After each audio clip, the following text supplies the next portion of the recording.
Hello everyone. So I'm looking a bit tumbled today, I've just noticed, because I've been working in the garden this morning, and that's where I really want to be painting. However, I wanted to do this for you because it's just been on my mind recently. I've been reading this book, The Mirror and the Palette, about female artists and their self-portraits. It's fascinating. I couldn't recommend it enough, and it's been a real insight.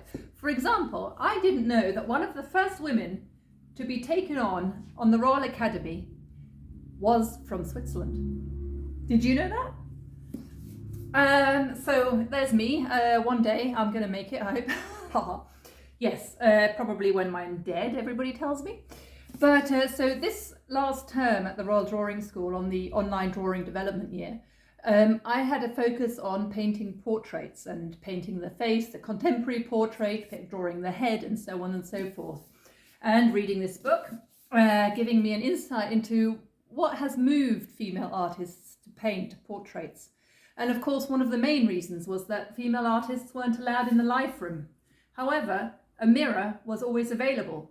Therefore, they could paint themselves in the mirror, even though they couldn't paint the model, which the men obviously could. So I've painted a lot of self-portraits, which I really have to say I don't particularly like doing. I don't like looking at myself for that length of time, but it's spurred me on to do something else, which you can see behind me. But first of all, I want to show you some of the portraits I've been working on this year. So, self-portrait exercises. One of them, not successful, not good. Boy, do I look ill. Yep, so put it that way quickly. Second one, a bit better, but I still look fairly miserable. That's called the menopause, right? Third one, I actually quite like this one. There we go. There I am, drawing. So, and now I thought, well, I really, having worked in the garden this morning, as you can see, I've probably still got bits of twig in my hair. I thought I really want to draw a painting of my garden in the spring. But I also really want to try and drawing myself once more. Because with the knowledge of how these women saw themselves and worked with themselves, especially in the Renaissance period, and when female artists found it very hard to get an art education, I thought, well, how can I combine two things, drawing myself and my garden? So now I want to set myself the challenge. I had an old portrait, an old self-portrait even, underneath here, which you can still see vaguely, right? There's an old self-portrait of me under there, which painted in 2017, so quite a while ago. I've learned a lot since then. I've come on a lot since then, and it definitely makes a difference if you are painting regularly. Before, I was only painting between times. In 2017, my studio was also a shop for artisan products. I ran a bed and breakfast.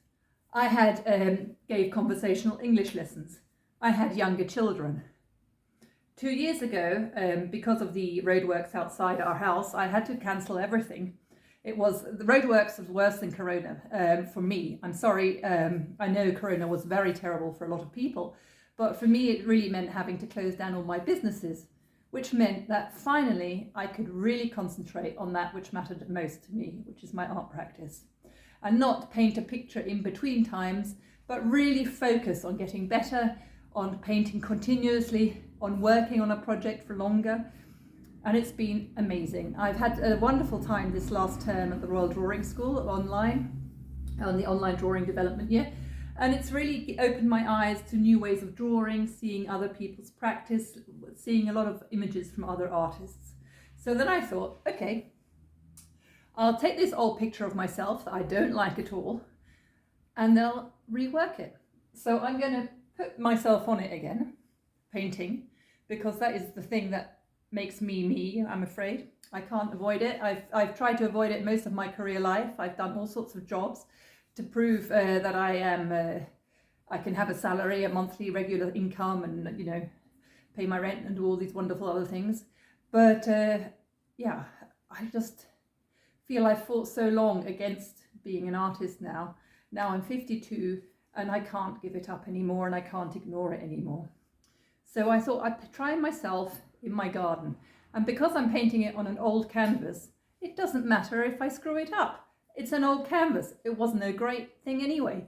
And the wonderful thing about painting on an old canvas is the old colours show through a bit, which gives the new colours a little bit more depth. So that's my challenge. What's yours? Bye bye.